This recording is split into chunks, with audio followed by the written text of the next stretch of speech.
It's tempting to sing, "Oh, what a beautiful morning." It is really beautiful out there, and it's a wonderful day to celebrate our monthly theme. The theme for June is beauty. So I invite you to just relax for a moment. I don't know about you, but my morning has been especially hectic this morning. So let go. I'm going to let go of all of that. I invite you to do that with me. Take a nice breath. Breathe in that fresh, moist morning air from all of our humidity. And come into this place, into this moment with each of us. I share with you these words by Seth Carey Ladd. Wind that whispers through the willow trees, sun that sustains us, water that washes over willing earth and weathered stones. A smile shared and savored, a child's squeal of delight as she dances in the daisies and daffodils. The quiet joy of gathered community. This is the spirit of life and love that we call forth now into this gathering. May the Spirit infuse our hearts and fill our souls and carry us forward like a wave on the ocean as we enter now into this sacred time and space. Come, my friends, let us worship together. For the chalice lighting today is one photographer's thoughts. Beauty is as expressed by the individual, the imagination, the camera, and the lens. Mark Twain once remarked, "You cannot depend on your eyes if your imagination is out of focus." Our eyes are our constant camera to the world. Mentally, we snap hundreds of visual images every day.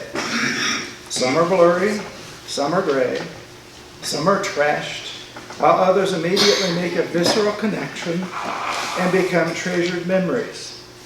How we perceive the world around us helps shape who we are and how we adapt and value our shared world, our blue boat. Jan Arthus Bertrand, a famous French photographer, said, "The earth is art. The photographer is only a witness." Every experience around us is not always in color or delightfully in focus. Equally so with photography. The grays, blacks, and whites often provide clarity that living color may not. We can become the lens through which the light of the world is focused, and with the promise or doubt and despair, we decide on how and where to focus. Dorothea Lange, a documentary photographer and photojournalist, is quoted, "The camera is an instrument that teaches people how to see without a camera. Through photography, we can freeze motion or take a photo that blurs, such as waterfall, a busy child, a sporting event. We have our own abilities to freeze life or slow it down and smooth it down to a manageable blur." Yes. Photography embodies diversity. How every individual can take the same photo, but the interpretation is inherently different and individual. Photography is emotional, just as music can be. A great photo strikes a chord within and speaks to us, connects us, again, ever so differently. Joseph Karsh, a master photographer, admonished, "Look and think before opening the shutter. The heart and mind are the true lens of the camera." Images represent a slice of time and space, never to be presented again in exactly the same way. Photography transcends the need for words, and yet I'm speaking. Opportunities are ever present, everywhere, any time of day or night, any season, and any kind of weather, with people or without. The question is how to seize and absolutely make the most of it. As with a camera, the images that we bring into our lives and to others are far more than the sum of the parts that it took to create it. It is a whole and blended experience. This final quote is from an unknown source, but it's a good one. Life is much like a camera. Just focus on what's important and capture the good times. Develop from the negatives, and if things don't work out, just take another shot. Another's photography is not necessarily equivalent with our own vision or your own vision, and that's good. What is photographed is a composite of past experiences, people that influenced us negatively and positively, and brought us to this one moment in time. Click. And don't worry, I'm not taking your picture. The memory and emotion displayed in a photograph are simply borrowed, not captured, and ultimately shared. We touch those around us in ways that we may never know or fully realize. On a more personal note, I sent a link of our recent road trip to Utah to an acquaintance of ours. And I do this with a lot of people because they typically are kind of interested. She wrote back yesterday, our 28-year-old son died March 20th, very suddenly. So your pictures have offered me some tranquility, peace, and beauty. Thank you for this impactful gesture. So humbly submitted from my lens to yours, and I light this chalice in honor of all who freely give of their time, treasure, and talents to this place and beyond.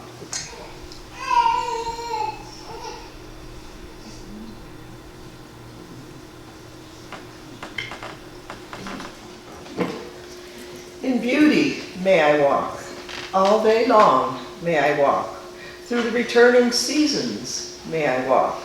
Beautifully I will possess again, beautifully birds, beautifully joyful birds. On the trail marked with pollen may I walk, with grasshoppers about my feet may I walk, with dew about my feet may I walk, with beauty may I walk. With beauty before me may I walk, with beauty behind me may I walk, with beauty above me may I walk, with beauty all around me may I walk. In old age, wandering on a trail of beauty, lively may I walk.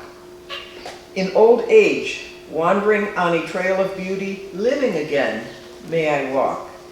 It is finished in beauty. It is finished in beauty. A friend of mine once asked, is it possible to die from a lack of beauty? Now, how could that be? Beauty doesn't keep us alive, does it? It doesn't make our hearts beat or put food in our mouths, does it? And yet somehow, I think she might be right. We might not die, but we might fail to thrive. I spent a few weeks in Prague in the Czech Republic about 12 years ago, and every day I would walk the streets looking at all the beautiful old architecture. And yet next to it, there were these horrible, plain cement apartment buildings that were functional, but dismal. I physically felt the difference as I looked at these buildings. The cathedrals and the castles filled me with instant wonder and delight, and the sight of the apartment buildings felt depressing and cold and dark. The Soviet government who built those buildings didn't think beauty was very important. All that mattered was functionality, and they didn't feel compelled to show off their riches as the kings and queens and emperors had. And yet, the beauty of those older buildings meant so much more than just that. We do need beauty, but why? Why do we need beauty? Beauty enhances and enriches each moment that we experience. It takes us out of our ordinary existence into a realm of transcendence, even during the most frightening and difficult times. In those transcendent moments, our lives transform and great meaning is expressed and felt. Oh, to have our breath taken away by a stunning vista, or a beautiful musical phrase, or a lovely flowers, or even an elegant mathematical equation, for those of you who can appreciate that. These are moments of being fully alive and invigorated. We feel beauty, and we feel it about 30 microseconds before we can begin to even think about it. It goes straight to our heart without going through our brain first. So beauty is not cognitive, it is visceral, it is emotional, and beauty awakens us and brings us back to life. So maybe we do need beauty in order to live. Viktor Frankl, the psychologist and well-known survivor of Auschwitz, says, as the inner life of the prisoner tended to become more intense, he also experienced the beauty of art and nature as never before. Under their influence, he sometimes even forgot his own frightful circumstances. If someone had seen our faces on the journey from Auschwitz to a Bavarian camp as we beheld the mountains of Salzburg, with their summits glowing in the sunset, through the little barred windows of the prison carriage, he would never have believed that those faces were the faces of men who have given up all hope of life and liberty. Despite that factor, or maybe because of it, we're carried away by nature's beauty, which we had missed for so long. Of course, when we think of the topic of beauty, the phrase, beauty is in the eye of the beholder, comes to mind. I've always thought this to be true because we all see beauty in different circumstances and in different ways. But another quote that gives light to this is a quote from Ralph Waldo Emerson, who says, "Though you may travel the world to find the beautiful, you must have it within you, or you will find it not." Perhaps beauty is in the eye of the beholder because one must have beauty within in order to see it among us. This makes sense to me, and it also explains how our culture has lost touch with beauty at the cost of focusing on what's sexy. Sexy as beautiful sells, and so we are inundated with images of being sexy. But instead of increasing our own sense of beauty, it has the opposite effect of making the population feel worse about themselves, since they couldn't possibly measure up to those photoshopped, airbrushed images that sell sexy. Besides, it is also the effect of causing mistrust for anything beautiful, because it is just being used to sell something. So we have become very jaded in our society, and we have lost touch with letting ourselves be touched by the beautiful. Yet, Emerson's point is a great one. We can't appreciate beauty if we don't have it inside of ourselves already. We are surrounded by great beauty every day, and each and every one of us holds great beauty within, if we choose to see it and to let it shine out. And as we do, when we do, suddenly the amount of beauty in our lives shoots up. So think for a moment how your life might be different if you lived walking in the beauty way each and every day. It doesn't change what happens in life, but it changes the way we work with it, the way we respond to it. Seeing beauty before us, seeing beauty above us and beneath us and behind us, surrounded by beauty. This is beauty as a virtue. Aristotle considered beauty to be a virtue. But what gets in the way? As Bob so eloquently expressed in his chalice lighting, it all has to do with our focus. The more beauty that we can cultivate within, the more beauty we can perceive in the world. Thus, beauty is in the eye of the beholder. So what a beautiful thought. I keep finding out how amazed I am I use the word beauty so much, or beautiful. But what a beautiful thought that we can enrich our own lives with more beauty by increasing what we have within. I appreciate the sentiment of the Sufi poet Kabir, translated by Robert Bly. Don't go outside to see flowers. Sorry, Bob. My friend, don't bother with that excursion. Inside your body there are flowers. One flower has 1,000 petals. That will do for a place to sit. Sitting there, you will have a glimpse of beauty inside the body and out of it, before gardens and after gardens. And from the great poet, Sufi poet, Rumi, let the beauty we love be who we are. Let the beauty we love be how we live. Let the beauty we love be what we do. There are hundreds of ways to kneel and kiss the ground. And now I invite you into a spirit of prayer and meditation. The greatest beauty is the beauty of love and compassion, which can only be found in the heart. Today and always, may we bless all those around us with our love and beauty that we hold within. Let the beauty we love be what we do. There are hundreds of ways to kneel and kiss the ground. May it be so. Amen. Listen to the song in your heart.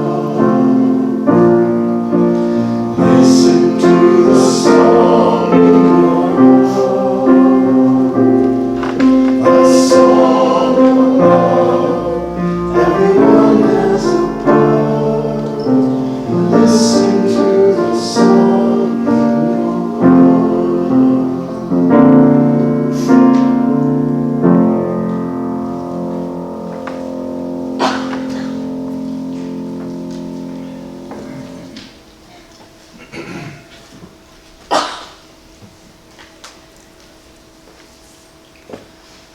I share a quote with you from the great writer John O'Donohue. The beauty that emerges from woundedness is a beauty infused with feeling, a beauty different from the beauty of landscape and the cold, perfect form. This is a beauty that has suffered its way through the ache of the desolation until the words or music emerged to equal the hunger and desperation at its heart. It must also be said that not all woundedness succeeds in finding its way to the beauty form. Most woundedness remains hidden, lost inside forgotten silence. Indeed, in every life there is some wound that continues to weep secretly, even after years of attempted healing. Where woundedness can be refined into beauty, a wonderful transfiguration takes place. When I was a kid, my piano teacher fired me because I wouldn't practice.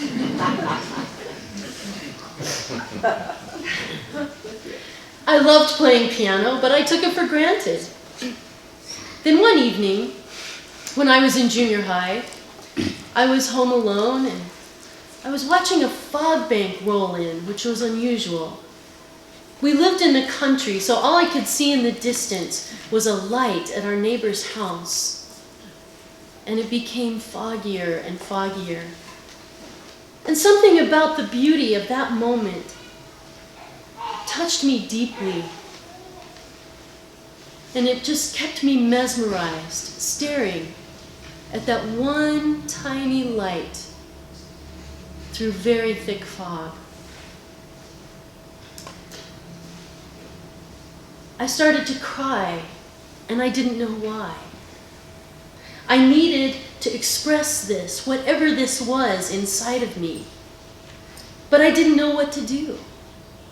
So I sat down at the piano and I began to play. I couldn't remember any of my old songs, so I just began to play. And soon I had composed my first real song, and I had discovered my most important expression of beauty through the creation of music. Over the years, I have poured my heart and soul through that transforming power of music that soothes my heart, that lifts my spirit. Over the years, I have discovered how art is how we transform our woundedness into beauty. In fact, I think this is true of all spiritual practices. We need beauty, and the human spirit needs both the experience and the expression of beauty.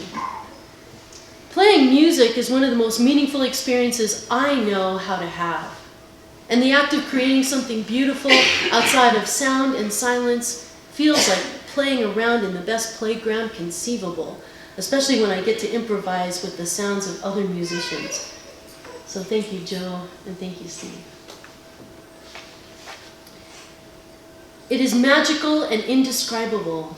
It is like the universe and some part of me are both waking up and beginning to dance the very dance of life itself in the shifting harmonies that we are creating. Beauty happens through the motion of moving in and out of dissonance and consonance.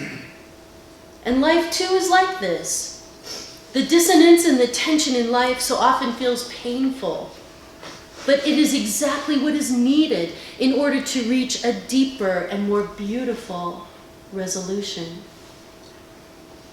As a virtue, the notion of doing the right thing at the right time for the right reason and in the right way is what is meant by beauty. In Buddhism, this is referred to as skillful means. And the ability to do this creates beauty. A favorite invocation written by a great Sufi teacher, Hazrat Inayat Khan, begins, "Toward the One, the perfection of love, harmony, and beauty." Love, harmony, and beauty are all aspects of bringing things into their proper place, expressing the pain and suffering of living in ways that transform it. This is the essence of the Navajo concept of walking in the beauty way. Hazrat Inayat Khan also says, love produces harmony, and harmony creates beauty. Therefore, the chief motto in life is love, harmony, and beauty. Love in all things and beings. In your life, by observing the beauty within and without. By love, harmony, and beauty, you must turn the whole of life into one single vision of divine glory. How's it going walking in divine glory out there? Sign me up. I like the sound of that. And yet life still brings all of its difficulties. But that does not mean beauty can't also be there. Elizabeth Kubler-Ross, the great researcher on death and dying, says this: "The most beautiful people we have known are those who have known defeat, known suffering, known struggle, and known loss, and have found their way out of the depths. These people have an appreciation, a sensitivity, and an understanding of life that fills them with compassion, gentleness, and a deep, loving concern. Beautiful people do not just happen."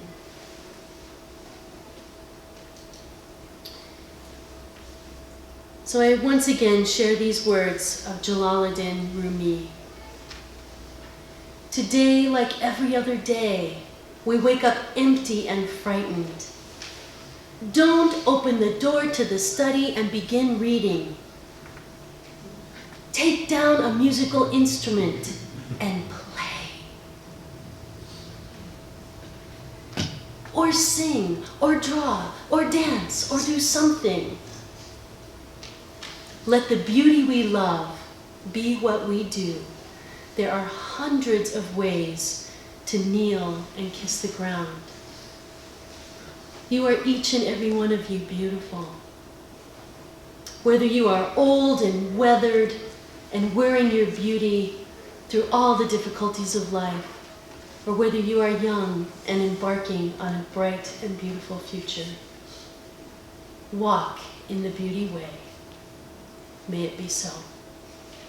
Amen. My friends, may your heart open to and behold more beauty each and every day. May you find a way to transform life into beauty now and always. May you walk the beauty way. Now, go in peace and share in our affirmation. Nurtured by this community, inspired by all that we share, may our actions carry this love forward into our lives and into the world every day. Let the beauty we love be what we do. Amen.